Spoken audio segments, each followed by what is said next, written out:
When Nicole was a little girl growing up in Trinidad, she believed every river, forest, and hidden trail had treasure. Y'all know how kids are. But instead of treasure, Nicole found a mermaid, y'all. Welcome back, gang. If you're new here, I'm Cube of Lore to be exact. Mr. Storytime himself. And if you don't have time to watch this video, just save, follow, and just come back later. Y'all know I hate a long intro because I'm back at it again with another story time.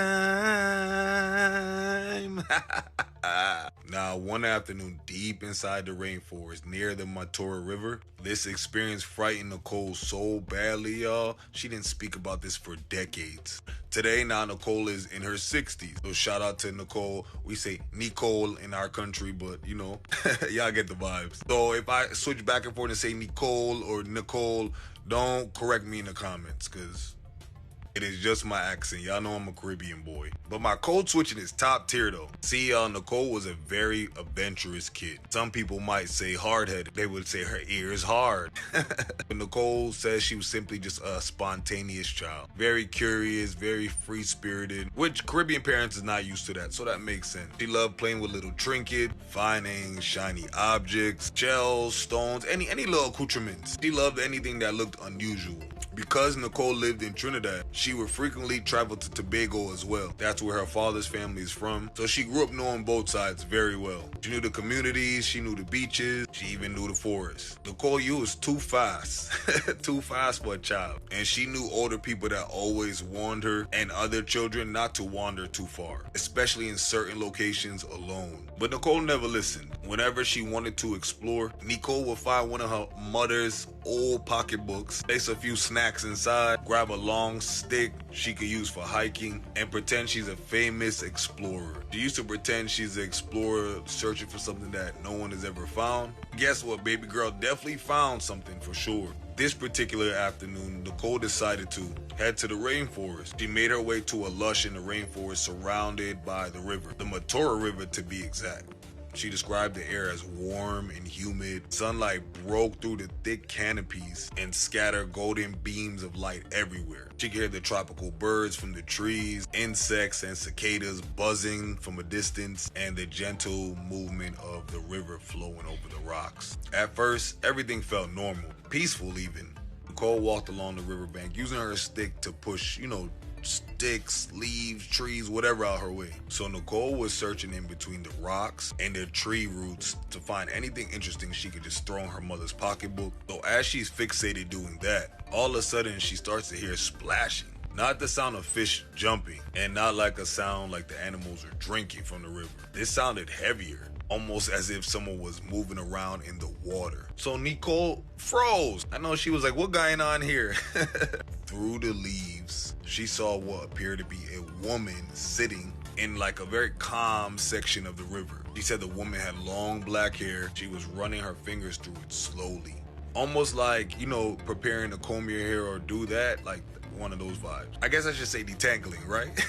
For a moment, Nicole thought she found a woman bathing in the river. At this point, she's completely embarrassed because she knew she would have to probably turn around and go home, but this woman could have her privacy. She didn't feel comfortable, still searching for treasure in that area. But something about the woman didn't look ordinary, even to a child. She said the sunlight seemed to cling to her skin. She said she was a darker skinned woman, but there was something strange about her. There was a non-human like glow around her. She said her skin shimmered beneath the sun, as if tiny pieces of gold was placed underneath it. So now at this point, Nicole stands completely still. Then the water starts splashing again. Nicole looks down into the water, and that's the moment she saw what was connected to the woman's body. There was no legs beneath the water. Instead, a humongous tail stretched behind her. The scales reflected shades of blues, greens, silvers, gold. Each time the tail moved, sunlight danced across the river. Nicole said she has never seen something so beautiful in her life to this day,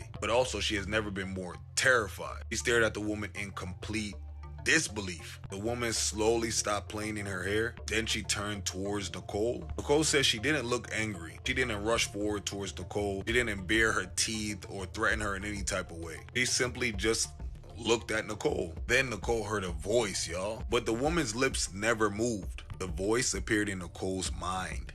He said it sounded ancient, older than any human voice that Nicole had ever heard. And it said, "Hello, child.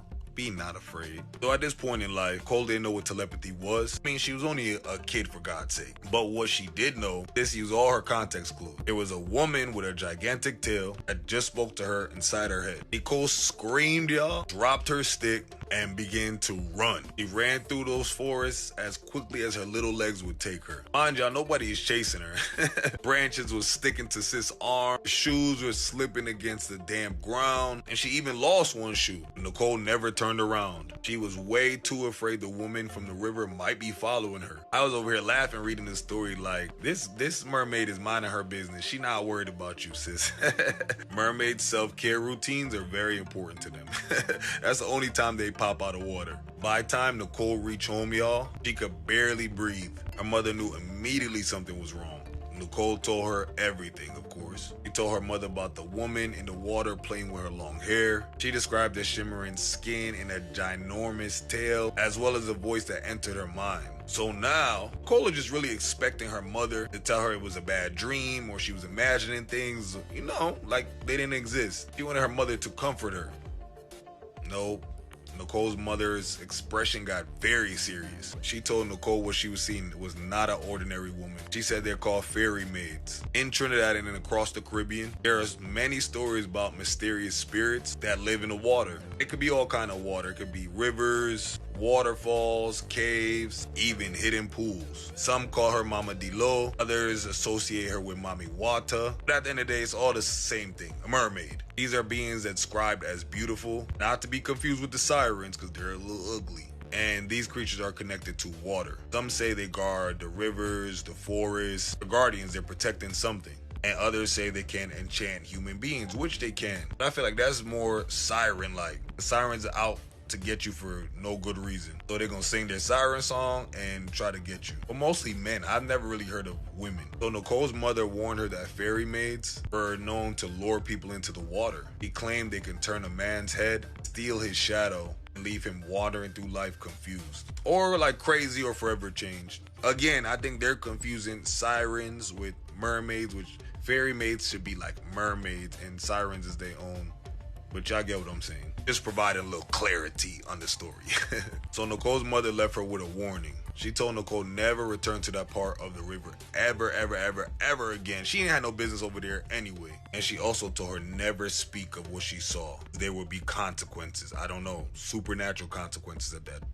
Or it had me wondering, are y'all protecting the mermaid? Are y'all their guardians? Because granted, they would have said 50, 60 years ago, there are mermaids right over here. Every probably scientist from America would have been going there. And the Russian ones as well.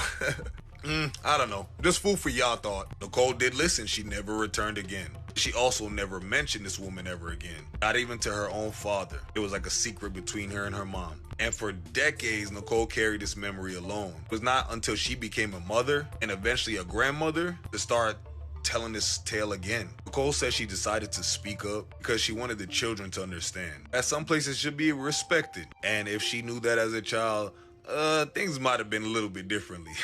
She did not want another adventurous child wandering in the forest and alone at that. So I see where you're going with it, Nicole. So let them know early ahead of time so they don't do what you did as a kid. Makes sense to me because encountering something you don't understand can traumatize you. But the strangest part of Nicole's story is that she told me she does not remember feeling any type of evil energy. It's important y'all ask questions like that. I had to ask those questions because energy-wise, you could kind of scope the scene what was going on. Discernment gonna tell you every time. And she told me she felt a presence of warmth, almost like she's standing beside the sun. She said the woman did not seem aggressive. So that's why I'm coming with the theory that she's a mermaid and not a siren. She wasn't trying to hurt that little girl. Nicole believes she ran simply because she had witnessed something supernatural, of course. She had no way to understand this or comprehend, so I get it. To this day, Nicole doesn't know whether the encounter would have ended peacefully or whether her mother's warning would have saved her life. She doesn't know. Because she also had a good point. What if this Mermaid was trying to lure her, and then she transformed into a siren out of nowhere. We know these things be shape-shifting, so what's stopping them from shape-shifting into each other and fooling people? Or maybe she was protecting the river. Y'all, let me know what y'all think in the comments, because you know I'm always interested to hear what y'all think. I'm Cube of Lore. This is Forbidden Lore Season 2, Mermaids. If you like content like this, don't forget to engage at the bottom up. Follow me across all platforms. And don't forget, it's only for entertainment purposes. All allegedly hypothetically speaking.